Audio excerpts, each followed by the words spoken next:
이때 농지의 가치는 5억이잖아.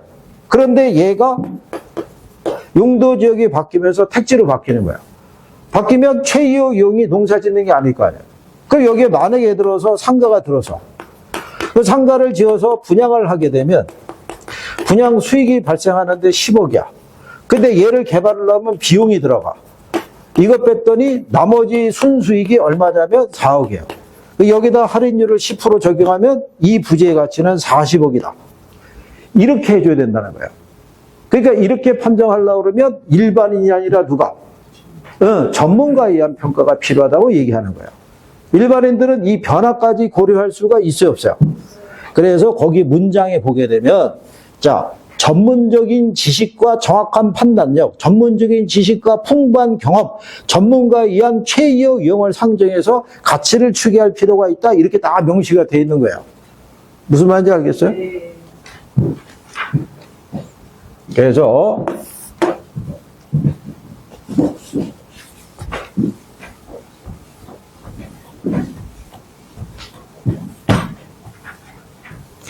그래서 그 밑에 가면 감정평가의 기능이라고 돼 있죠.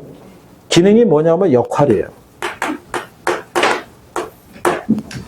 그래서 거기 보면 정책적 기능이라고 돼 있죠. 정책적 기능이라는 것은 정부가 정책을 수립하고 집행을 할 때 그거를 지원해 주는 역할을 하는 거예요. 그래서 가격 공시를 통해서 1년에 한 번씩 토지 가격과 주택 가격을 공시해 줌으로써 과세할 수도 있고 보상할 수도 있는 거예요. 그 다음에 옆에 칸에 경제적 기능이 있죠. 그거는 불완전한 시장의 기능을 보완해 주는 거예요. 자, 우리가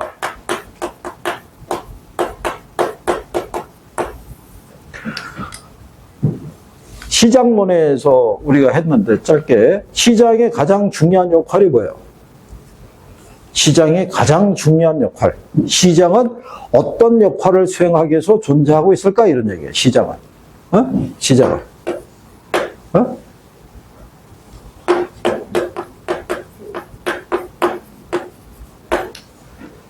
교환을 성립하도록 해주는 게 시장이에요. 그런데 시장에서 이 교환을 하기 위해서는 뭔가 매개 변수적인 역할을 하는 게 있어야 돼. 옛날에는 뭐로 했겠어요? 옛날에 화폐 단위가 없을 때는 물물 교환했던 거야. 근데 화폐라는 단위가 있고 난 다음에는 뭐를 매개로? 가격을 매개로 교환이 성립한 거야. 서로 간에 가지고 있는 가치가 틀릴 거 아니야. 그러니까 그거를 우리가 화폐 단위로 표현한 게 가격이잖아. 그래서 그 가격을 매개로 시장에서 뭐가? 거래가. 그런데 부동산 시장은 불완전한 시장이잖아. 그러니까 시장에서 합리적인 가격이 제시가 돼야 안 돼요. 안 되니까 인위적인 가격을 제시를 해줘야 된다는 얘기예요. 그래야지 그거를 매개로 과세도 할 수 있고 보상도 해주고 거래할 때 참고 자료로도 쓸 거 아니에요. 무슨 말인지 알겠어요? 그래서 그게 감정평가의 경제적인 역할이다 이런 얘기인 거예요. 그래서 이런 거를 이해를 이렇게 조금 하면 안 해도 돼 그냥. 그리고 시험에도 잘 안 나와요 이거. 처음에 할 때는 한번 설명하지 나중에 되면은 이제 구두로 얘기하는 거예요. 구두로. 그러면 그때 여러분들이 대답을 해줘야 되는 거야. 우리 그때 했죠? 그러면 네! 라고 얘기를 해줘야 되는데 처음 나온 것처럼 못 들은 체 하고 있으면은 그러면 또 얘기해야 될 거 아니에요. 그쵸? 틀림없이 1월 달이 되면 새롭게 공부하러 나오는 사람이 있어요? 없어요? 있을 거 아니에요. 그러면 나는 그 사람들에게 보여주기 위해서라도 먼저 공부한 사람들에게 물어볼 거 아니에요. 그러면 뭔가 대답이 나와야 그래도 먼저 공부한 사람들이 좀 괜찮구나 뭐 이런 걸 심어줘야 되는데 50보 100보 뭐 여기나 저기나 그냥 물어봐도 똑같이 얘기하면은 선생님이 무슨 힘이 나서 얘기를 하겠냐고 이거를. 그러잖아. 하여간 저기 뭐야 그 박찬영하고 윤총각은 유예기간이 끝나가고 있어. 11월, 12월까지 유예기간을 주고 1월 달부터 물어보겠다고 그랬잖아. 또 표정이 안 나와야지 이런 표정이래. 참. 그것 때문에 안 나온다는 게 말이 돼? 참. 나와야 될 거 아니야? 나와서 이겨내야 될 거 아니야? 참. 네, 진짜. 하긴 뭐 예전에 어느 처녀는 처녀하고 총각만 물어보겠다 했더니 지난달에 결혼했대. 결혼 안 했는데도 그게 싫어갖고 결혼했다고 우겼던 애도 한 명 있어서. 참. 옆에서 말렸다는 거지, 진짜.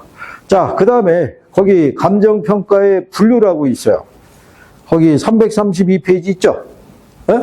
거기서 시장가치 기준 원칙 별표 하나, 옆에 가면 현황 기준 원칙 별표 하나, 뒤로 넘어가면 3번에 개별 물건 기준 원칙 있죠? 네.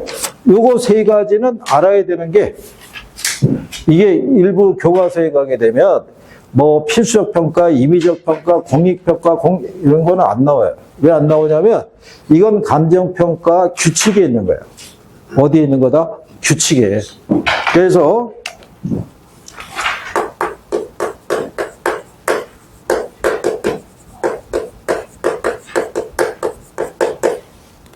분류에 가면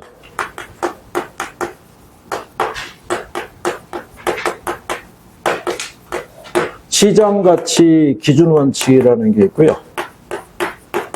현황 기준 원칙이라는 게 있고,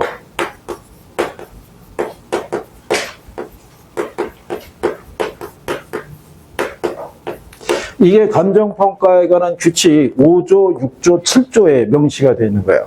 그래서 얘네가 감정평가 규칙이 개정이 된 이후로 한 4-5번 출제를 했어요. 그래서 이게 개정이 되면 반드시 내는 거예요. 그게. 그리고 왜 얘들이 잘 나오냐면, 참고로 미국 애들하고 우리가 있으면 우리는 법 조문이에요. 법 조문을 개정하는 게 쉽다 어렵다? 어려워요. 얘네는 평가위원회라고 있어서 시장 상황에 따라서 유연하게 대처를 해요. 그때그때 시장 상황에 맞게끔 바꿔준단 말이야. 그러니까 우리는 한번 바꾸기 힘든데 바뀌었잖아. 그러면 거의 나올 가능성이 큰 거예요.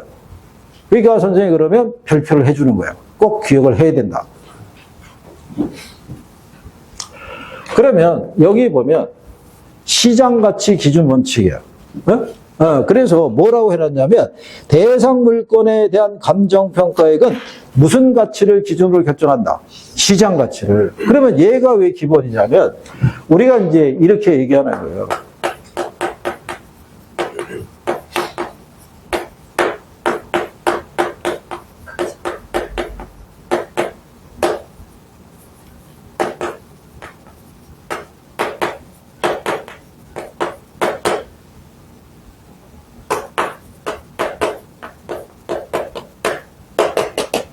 자, 우리 길건대 H백화점, 그 다음에 A마트, 병원, 그 다음에 여기 있는 호텔, 영화관, 이런 이제 부동산들이 있어.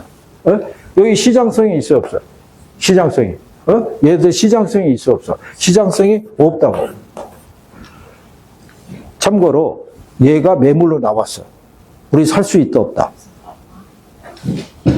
뭐 다 마찬가지, 다. 아니, 우리가 뭐 수중에 몇백억씩 갖고 있는 것도 아니고, 저걸 어떻게 사냐고, 저거를. 여기서 얘기하는 시장 가치의 기준은 중개업소에 매물로 나올 수 있는 애들 정도를 얘기하는 거예요.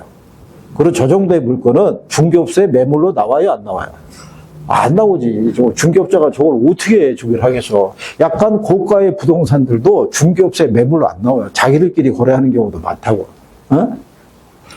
그래서 이거를 전문가가 평가를 해줘야 되는 거예요, 이거를. 얘네들은 물론 얘네들에 맞는 가치를 또 평가를 해줘야 되는 거예요, 그게. 그래서 거기, 자, 시장 가치란 감정평가의 대상이 되는 물건이 통상적인 시장이라고 해놨죠? 그 통상적인 시장의 밑줄. 통상적인 시장이 어떤 의미냐면 공개된 자유시장이에요. 그러니까 중개업소에 매물로 나와서 누구라도 여력이 있으면 가서 거래를 할 수 있는 시장인 거예요. 지금 얘기한 얘네들은 제한적이잖아요. 그렇잖아요.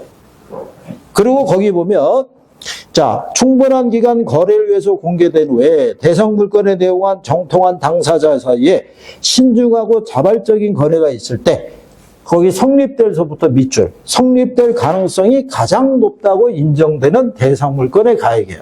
즉,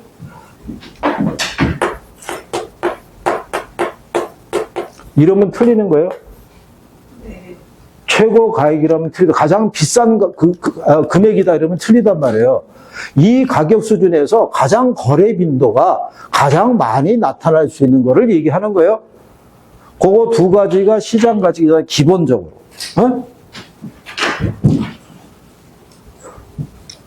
의미는 알겠어요? 그러면 두 번째, 옆 페이지에 가게 되면, 그리고 이걸 왜 또 여기다 넣었나 모르겠는데, 333페이지에 가면, 거기에 부동산 가격 공시에 관한 법률 제2조라고 돼 있죠? 그게 뭐냐면, 이거요.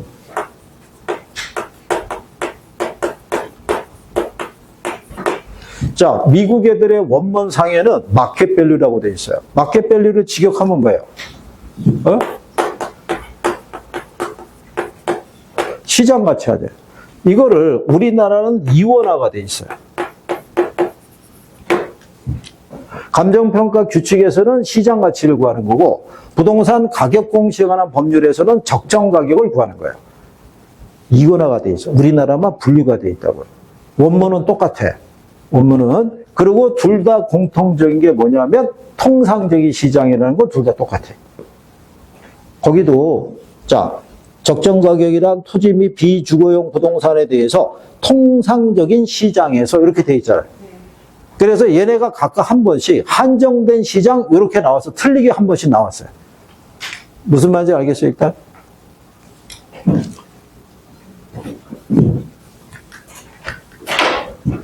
그래서 이거는 처음에 공부할 때 헷갈리니까 이건 여기 안 넣어도 되는데 여기 있어서 간략하게. 왜냐하면 원래는 여러분들이 궁금하다가 물어봐야 돼. 아니 시장 가치라고 그러는데 적정 가격도 있던데요? 라고 물어봐야 되는데 선생님이 아무리 기다려도 안 물어봐. 그래서 선생님이 찍어서 얘 얘기를 해주는 거야. 그럼 그 다음에 올 때 내가 얘기를 해줬으니까 물어보는 거야. 들었죠? 라고 얘기하면 또 못 들은 채 해. 그럼 또 얘기해 주는 거야, 그냥. 자, 그 밑에 가면 현황 기준 원칙이라고 있어요. 그죠? 그러면 여기 가면 자, 거기 333페이지 하단 박스 있을 거죠. 333페이지 하단 박스에 현황 기준 원칙이라고 돼 있고, 감정평가는 기준 시점에서의 대상 물건의 이용 상황 및 공법상 제한을 받는 상태를 기준으로 한다는 그 1항이 있을 거 아니에요. 그 밑줄 치는 거예요. 밑줄 치는데 거기서 일단 알아야 될 게 이거예요. 무슨 시점? 기준 시점. 기준 시점이라는 거는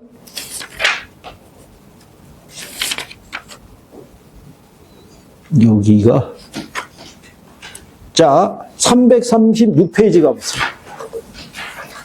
336페이지 가시면 거기 박스 나와 있죠. 박스에 제9조 기본적 사항의 확정에 가서 맨 하단을 가면은 지문 2번에 기준 시점은 이렇게 나와 있잖아요. 밑줄 치는 거예요. 기준 시점은 대상 감정평가 법인 등이 대상 물건의 가격 조사를 완료한 날짜를 하는 거예요. 밑줄 치는 거예요. 그러니까 가격 조사를 완료했다는 게 뭐냐면 예를 들어서 의뢰를 받아서 여기 물건이 있어요. 의뢰는 2025년 12월 오늘이 20일이죠. 18일 날 의뢰를 받았어요. 그런데 평가사가 물건의 상태를 보고 조사가 끝난 게 22일 날 완료가 됐어. 그러면 이날이 기준시점이라는 거야. 그런데 이 기준시점은 여러 날이 될 수도 있어요. 예를 들어서 지방에 가면은 대규모 산업단지 이런 거 있어요, 없어요? 있으면 걔네는 워낙 넓기 때문에 하루에 다 끝날 수가 없어요. 그 주요한 애들만 실제로 가서 현장 보고 나머지 애들은 탁상감정한다고 서류로.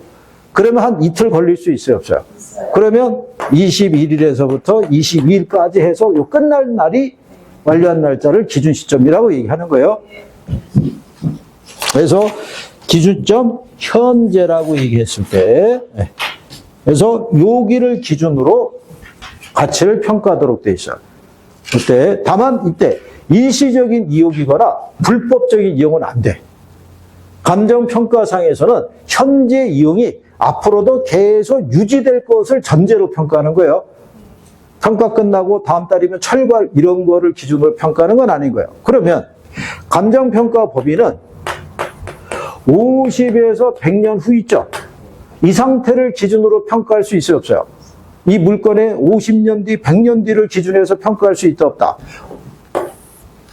그 인간이 살아있지 않을지도 모르는데 그걸 어떻게 할 수 있다는 거예요? 이건 안 되는 거예요. 무슨 말인지 아시겠어요? 자, 그래서 그게 현황 기준 원칙이라고 이렇게 생각하면 되고요. 그 다음에 뒤로 넘어가서 334페이지에 가면 개별 물건 기준 원칙이라고 있어요. 거기 가면 평가는 원칙이 이게 원칙이에요. 왜 개별 평가가 원칙이냐면 자, 모든 토지는 위치가 다 틀려요. 그러니까 무슨 평가가 원칙이에요? 개별 평가가 원칙인데 필요에 따라 일괄해서 평가할 수도 있고 구분해서 평가할 수도 있고 부분 평가도 할 수 있더라 이런 얘기예요. 그죠? 이해하겠어요? 네. 자, 원래 여기 이렇게 네 필지가 있으면 따로따로 평가해야 되는데 얘네가 하나의 공장 부지로 제공이 돼 있으면 하나의 물건으로 취급하고 평가할 수 있다 이런 얘기야. 여기가 한 필지인데 이렇게 도로에 접한 거는 상가가 들어서 있고 이면은 주택이 들어서 있으면 하나의 물건이라도 가치를 달리하면 구분해서 평가할 수도 있다라고 얘기해 주는 거야. 무슨 말인지 알겠어요? 네. 네. 그 다음에 이렇게 된 토지가 이렇게 해서 도로에 수용될 수도 있어요, 없어요? 네. 그러면 나머지 잔여지에 대한 보상 평가를 해줘야 돼요. 그럴 때는 요 남은 상태를 기준으로 보상을 해주는 게 아니라 전체가 그대로 있는 상태로 보상을 해줄 때 그때 우리가 부분 평가 같은 것도 실시를 해요. 그래서 얘네가 시험 지문에 다 나왔던 거예요. 시장가치 기준 원칙, 얘만 별도로도 나오고, 얘네 묶어서도 나오는 거예요. 그래도 또 나온다고요. 왜냐하면, 절대 그렇게 해서 강감 안 되는 게, 야, 얘네가 4년, 5년을 연속해서 나왔으니까 올해는 안 나오지 않을까? 그런 거 없어요. 6번, 7번, 10번도 낼 수 있는 게 그 사람들이에요. 중요하다고 인식이 되면. 그러니까 기억은 해줘야 되는 거예요. 무슨 말인지 알겠어요? 예, 그래서, 그래서, 거기 우리 그 336페이지 가면 박스 밑에 감정평가의 기타 분류라고 나와 있죠. 네, 그건 참고해도 돼요, 지금. 네. 그리고 이제 338페이지에 가면 가격의 일반 이론이라고 있어요. 네, 그래서 요거는 이제 다음 시간에 여기를 정리를 하게 될 거예요. 그래서 다음 주에 오면은 감정평가론을 마무리하면서 기초 용어 과정을 마무리하고 1월 달이 되면 앞에서부터 쭉 진행이 되는 거예요. 그러면 이제 조금 더 해보는 거예요. 조금 더. 그래서 수업이 4시간 수업이야. 그러니까 2시에 끝나는 거예요, 2시에. 그래서 혹시 아까 얘기한 대로 출출함을 느끼는 사람들은 간략하게 자기가 먹고 싸고 와서 먹으면서 수업 들어도 되니까. 그리고 이제 다음 주에 수업하면은 해가 바뀌는 거야. 이제 2026년으로 바뀌는 거 아니에요. 열심히 해야 돼요? 네? 기우들 내고. 그래. 자, 오늘 수업은 여기까지 합니다. 고생하셨습니다. 수고하셨습니다.